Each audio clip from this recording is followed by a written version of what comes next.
we're living in the reset. So it's actually taking place as we speak in a very slow, controlled, gradual fashion. So, what is it in simple terms?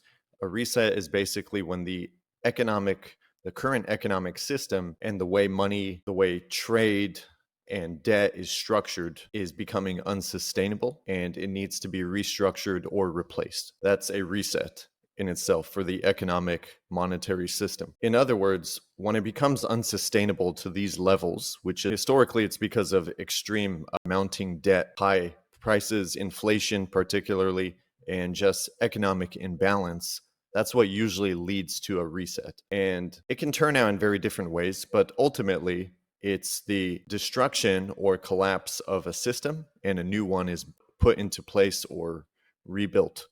So, what does that mean for regular people like you and I and the audience? Well, typically it's painful towards the end. And what it means in simple terms for us is higher prices, higher costs of living because of currency debasement, which is the value of your currency shrinking. So, your dollar, your currency buys you less in the real world.